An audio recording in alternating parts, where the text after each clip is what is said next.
پیارے بچوں، آج کی ہماری کہانی کا عنوان ہے جیسا کرو گے ویسا بھرو گے۔ تو بچوں، ایک دفعہ کا ذکر ہے کہ ایک سارس اور ایک لومڑی میں دوستی ہو گئی۔ ایک روز لومڑی نے سوچا کہ کیوں نہ سارس کا مذاق بنایا جائے۔ اس نے سارس سے کہا، بھائی سارس، کل ہمارے گھر کھانا کھانے آنا۔ سارس نے کہا، آپ بڑی اچھی دوست ہیں، میں تو ضرور آؤں گا۔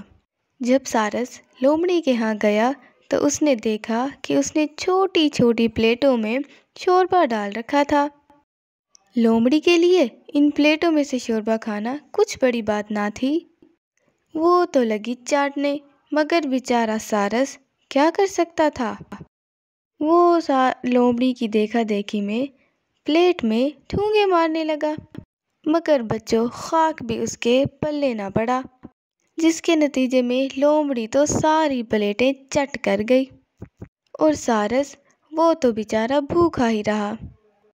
جب کھانا ختم ہو گیا تو لومڑی نے کہا، کیوں بھائی سارس، کھانا کھایا بھی یا صرف تکلف میں ہی رہ گئے؟ ویسے شوربہ اچھا تھا نا؟ سارس نے کہا، آپ کی بڑی مہربانی، میں اب آپ کے ہی گن گاؤں گا، لیکن ہاں، کل میرے گھر آئیے گا کھانا کھانے کے لیے۔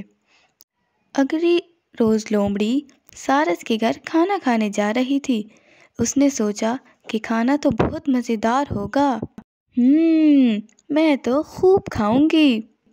سارس نے بھی کھانے کے لیے شوربہ ہی تیار کیا تھا، لیکن اسے تنگ منہ کے برتن میں ڈال رکھا تھا۔